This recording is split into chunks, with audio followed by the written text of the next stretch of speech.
about to fucking flex. Welcome back to the NBA Rundown, where I try to discuss the hottest topics going on in the association. We've entered the unofficial halfway point of the season, and things are just heating up. There are a couple of teams that need to make a move before the NBA trade deadline to make a run in the playoffs. In the 9th episode, I will make my predictions for the NBA All-Star reserves for each conference, talk about currently the hottest team in the league, and a former second-round pick making the most of his opportunities. Let's get it!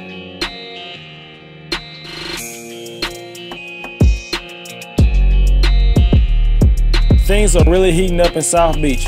For the second season in a row, the Heat started out slow, and it looked like the fire from last year's run had extinguished. But also like last year, they used a strong run in January to turn things around.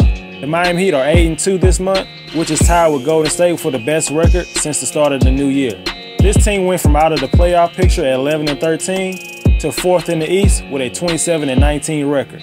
The entire culture of the organization is built around the notion of never giving in. From Pat Riley, Eric Spoelstra, and down to the players. They are a no-excuse team.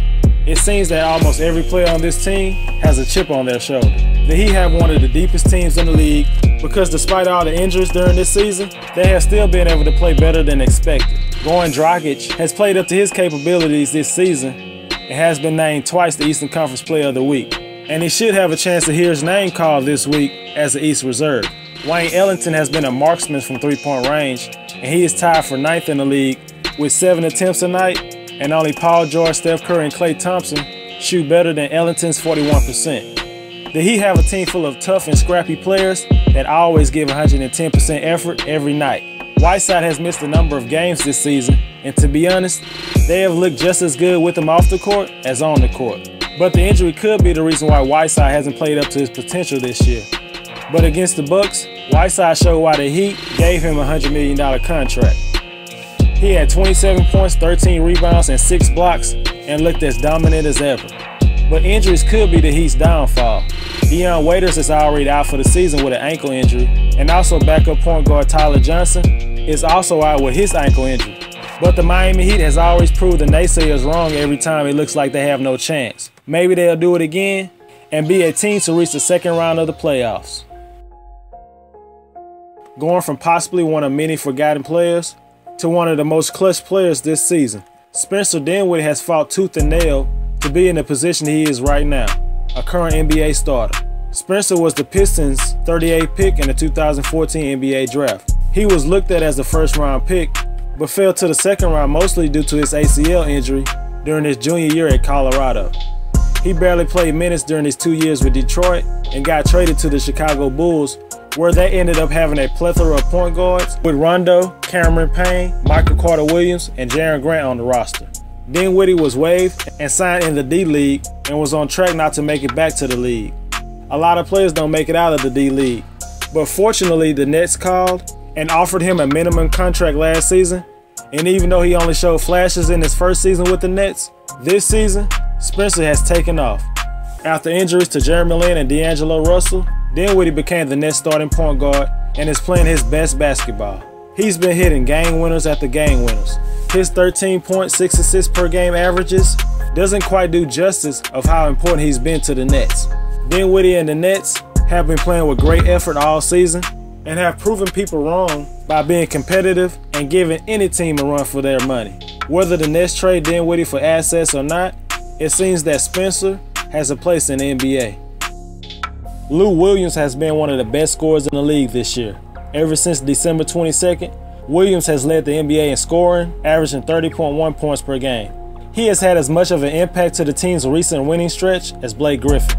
Injuries and his play have pushed the former Sixth Man of the Year into the starting lineup. He even helped the Clippers finally snap the losing streak against the Warriors by dropping a career-high 50 points. Lou has always been known as a scorer, and being around players like Allen Iverson and Kobe Bryant throughout his career, he was bound to pick up some routines and habits to help become a better scorer. For this season, he's averaging 23 points, 5 assists on 41% from 3 and 90% from the free throw line. Just a month ago, the Clippers were 6 games below 500, and now they're back in the playoff picture.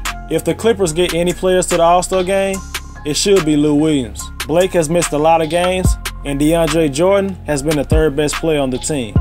Lou has played for 20% of the teams in the league in his 13-year career, and at 31, maybe he's finally getting the respect he always wanted. There's not a fan or expert that doesn't have Victor Oladipo as an All-Star this year. He has given the Pacers franchise a bit of hope with the way he's played this year.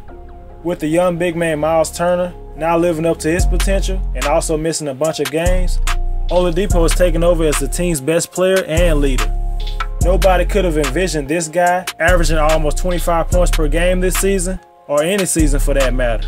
It's a testament to his hard work and dedication over the summer and blocking out all the naysayers saying he was on a bad contract. The New York Knicks wasn't looked at as a team that could battle for the 8th spot at this point of the season.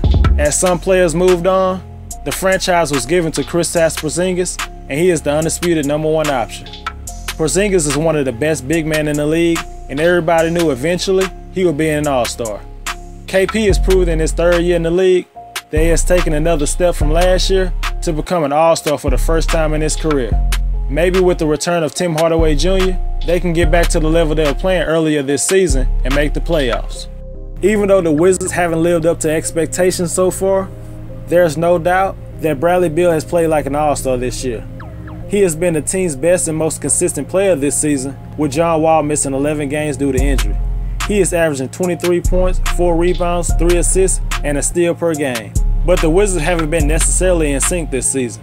They have a good record against teams with a winning record, and they play down to the competition against teams with losing records. Whether this team goes down in flames by the end of the season or not, Bradley Beal will be an All-Star for the first time. The Miami Heat are the 4th best team in the East, and with their best player Whiteside missing a lot of games, Goran Dragic has stepped in and been one of the most consistent players on one of the best teams in the East. As I said earlier, he's been the Eastern Conference Player of the Week twice, which only LeBron, DeRozan, and Oladipo have done. For the season, he's averaging around 17 points, 5 assists, and 4 rebounds a game. Dragic has been solid for the Miami Heat for years, and it's time for him to be rewarded as the Eastern Conference All-Star. How could you have a top 4 team without an All-Star and currently the hottest team in the league? Dragic is my choice over a player like Kyle Lowry, who has missed more games due to injury. During last summer, if I told you that LaMarcus Aldridge would be an All-Star this year in the West while still playing for the Spurs, you would have probably called me crazy. There's no secret that Aldridge was frustrated last season, and it showed in his play, and he asked to be traded over the summer. And surprisingly, him and Popovich hashed out their differences, and Aldridge ended up signing a 3-year extension worth around $72 million. With Kawhi Leonard being out for much of the season, LaMarcus Aldridge has taken on a bigger role and has delivered, averaging around 23 points and 9 rebounds per game, both career highs with the Spurs. The Spurs have still been one of the best teams in the league so far, and that's due in large part to Aldridge. Jimmy Butler has changed the culture in Minnesota in his first year with the team. A team that no matter how much young talent they have had over the years, can never seem to put everything together throughout the season. Now, Jimmy Butler is not the only veteran to come to the team this year. Even though Towns has slightly better overall numbers, Butler's impact on the team's winning this year has been more than any player on the team. After trying to find his way early on, he has emerged as the team's go-to scorer and has flipped the defense from one of the worst to one of the best. I think it's an easy selection to make, and Butler will be an All-Star in the West for the first time. There's no snubbing Damian this year in my opinion. He has been amazing this year. Lillard is one of 4 NBA players averaging at least 25 points, 4 rebounds, and 6 assists a game this season. On January 14th, he became one of 2 players in NBA history to make 100 3-pointers in each of his first 6 seasons. It's easy for a player like Lillard to be overlooked when you have players like Westbrook, Harden, and Curry in the same conference. But this year, he's definitely been one of the best guards in the West.